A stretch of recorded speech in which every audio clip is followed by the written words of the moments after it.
Shalom, puji Tuhan, berjumpa kembali dengan seluruh jemaat GPDI Efrata Wiyung, Surabaya. Haleluya. Papi percaya dan Papi yakin semua kita dalam sukacita Tuhan yang dikerjakan oleh Roh Kudus. Kita bersyukur kepada Tuhan kalau sepanjang malam dalam peristirahatan kita, Tuhan sudah menjaga dan Tuhan sudah melindungi dengan perlindungannya yang sempurna. Sehingga kita boleh bangun pagi hari ini dengan tubuh yang kuat dan sehat, dan sukacita juga melimpah dalam kehidupan kita. Haleluya. Pagi hari ini, Papi akan menyampaikan renungan firman Tuhan dalam acara Desula. Dengar suara gembala, ya, yang berbicara tentang jaminan hidup dari Sang Gembala Agung. Siapa lagi Gembala Agung kita kalau bukan Yesus Kristus? Haleluya. Nah, Papi akan membacakan 6 buah ayat. Dan ini merupakan satu fatsal secara keseluruhan. Jadi satu fatsal hanya terdiri dari 6 ayat. Dan ini yang sudah terlalu populer juga bagi kita. Mazmur, pasal yang ke-23 ayat pertama sampai ayat yang ke-6. Demikian firman Tuhan. Dengan judul fatsal, Tuhan Gembalaku yang baik. Mazmur Daud. Tuhan adalah gembalaku, takkan kekurangan aku. Ia membaringkan aku di padang yang berumput hijau. Ia membimbing aku ke air yang tenang. Ia menyegarkan jiwaku. Ia menuntun aku di jalan yang benar oleh karena namanya. Sekalipun aku berjalan dalam lembah kekelaman, aku tidak takut bahaya, sebab Engkau besertaku. Gadamu dan tongkatmu itulah yang menghibur aku. Engkau menyediakan hidangan bagiku di hadapan lawanku. Engkau mengurapi kepalaku dengan minyak, pialaku penuh melimpah. Ayat yang terakhir, kebajikan dan kemurahan belaka akan mengikuti aku seumur hidupku, dan aku akan diam dalam rumah Tuhan sepanjang masa. Puji Tuhan. Itulah ayat-ayat firman Tuhan yang menjadi dasar renungan kita pada saat pagi hari ini. Puji Tuhan. Nah, di dalam bacaan kita, Daud memberikan kembali pernyataan, ya, tentang Tuhan yang dia percaya. Kalau kita lihat di dalam tema fatsal ini, bukan perikop lagi tapi fatsal, Daud mengatakan Tuhan gembalaku yang baik. Ini sebuah pernyataan daripada Daud tentang Tuhan yang dia percaya. Dinyatakan, dianalogikan, digambarkan seperti seorang gembala yang baik. Puji Tuhan. Nah, tentunya pernyataan Daud ini bertolak dari apa yang dia lakukan. Kita tahu bahwa Daud, dia adalah seorang gembala atas kambing domba, ya. Kita semua sudah mengerti itu. Nah, kalau sampai akhirnya Daud menyatakan Tuhan gembalanya yang baik, ya. Jadi kalau pribadi Daud berkata Tuhan gembalaku yang baik. Puji Tuhan. Itu bertolak dari pengalaman dia sebagai seorang gembala. Jadi sebetulnya secara tidak langsung Daud menyatakan tentang dirinya yang adalah gembala yang baik bagi domba-domba dan kambing atau kambing domba yang dipelihara oleh Daud. Beberapa yang menjadi kriteria, beberapa hal menjadi kriteria tentang seorang gembala yang baik. Yang pertama, seorang gembala dinyatakan baik apabila gembala itu mampu mencukupi makan minum daripada domba-dombanya. Itu yang pertama.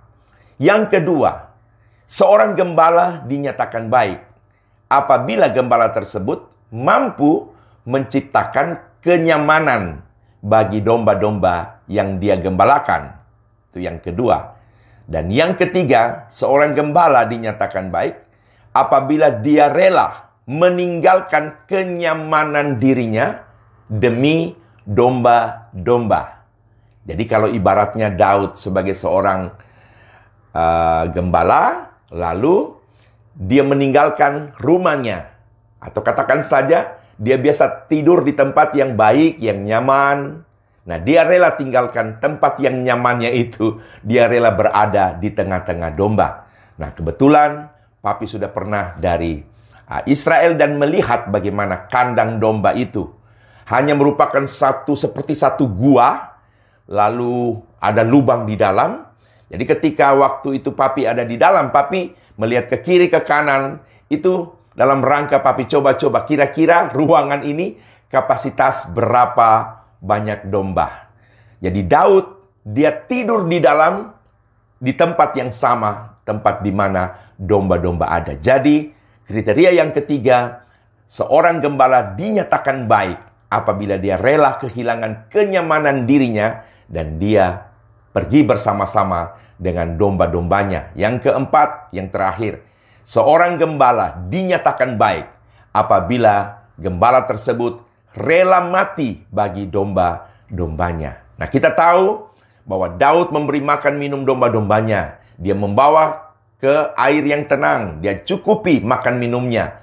Kemudian dengan kehadiran Daud di sana, domba-dombanya merasa nyaman dan aman, kira-kira gitu ya.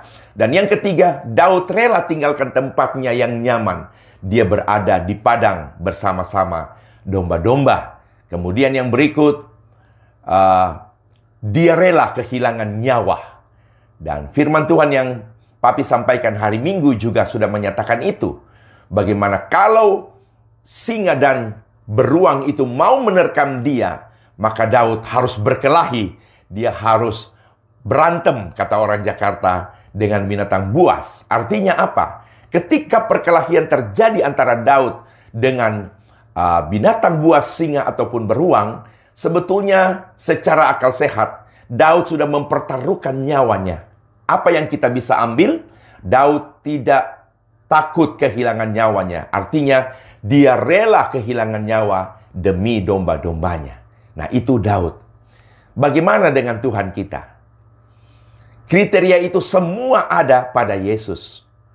Ya, Papi tidak bahas secara keseluruhan dari apa yang sudah kita baca, tapi kita ambil saja bagaimana Yesus kita yang adalah gembala agung kita, dia melakukan seperti yang Daud lakukan terhadap domba-dombanya. Makan minum kita dicukupi oleh Tuhan. Di dalam Filipi 4:19, Rasul Paulus mengatakan, Allahku akan memenuhi segala keperluanmu menurut kekayaan dan kemuliaannya. Jadi, kalau hari ini kita masih bisa makan dan minum, pagi, siang, sore, atau malam, itu karena gembala agung kita yang mencukupi segala apa yang kita butuhkan. Puji Tuhan. Kalau hari ini kita juga merasa tenang, kita merasa aman, kita merasa nyaman, itu karena Tuhan Yesus yang ada bersama dengan kita. Memang mata kita tidak melihat Yesus secara fisik, tetapi dia ada di dalam hidup kita. Nah, kehadiran Yesus itulah yang membuat kita merasa aman, merasa tenang dan nyaman, sekalipun kita berada di tengah situasi yang sebetulnya berpotensi menggoncang iman percaya kita. Puji Tuhan. Lalu kalau Daud juga dikatakan rela kehilangan kenyamanan demi domba, itu juga ada pada Yesus.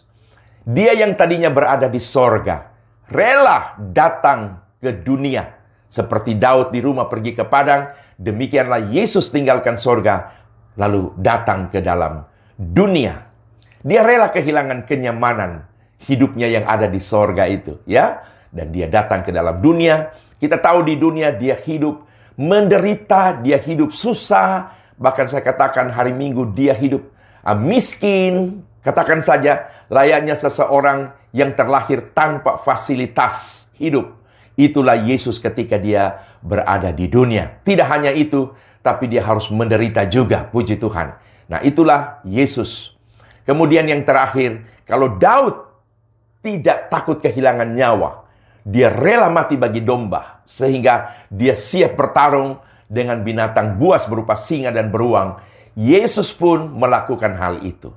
Alkitab telah mencatat di dalam Filipi 2 ayat yang ke-8, dalam keadaannya sebagai manusia, ia telah taat, bahkan dia mati, dan mati di atas kayu salib. Itulah Yesus kita sebagai sang gembala yang agung. Jadi papi katakan, memang tidak ada orang di dunia ini yang beruntung sebagaimana kita. Ya, bukan berarti kita tidak punya persoalan. Persoalan ada, pasti ada. Bahkan setiap hari kita hidup dalam persoalan. Ya, kalau papi katakan persoalan, itu tidak harus persoalan dalam pengertian persoalan yang besar, tidak. Persoalan itu kalau kita definisikan sesuatu yang terjadi, yang kita alami, yang pada dasarnya kita tidak menghendaki. Flu saja, ya, atau mata sedikit merah saja, pinggang sedikit kurang enak saja, itu sesuatu yang kita tidak kehendaki terjadi, bukan? Nah, jadi itu semua dinyatakan sebagai persoalan. Nah, saudara, jadi yang namanya masalah persoalan hidup pasti ada.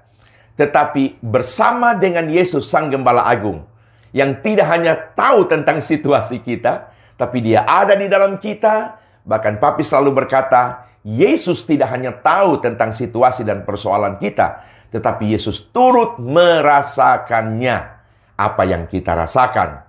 Nah, karena dia merasakan apa yang kita rasa, maka ada jaminan, pasti ada jalan keluar. Sebetulnya, kalau sesuatu yang kita alami seizin Tuhan, pasti akan berakhir dengan cara Tuhan tentunya, ya. Hanya soal waktu saja. Makanya kalau sampai kita mengalami satu persoalan, percayalah bahwa kita tidak sendiri.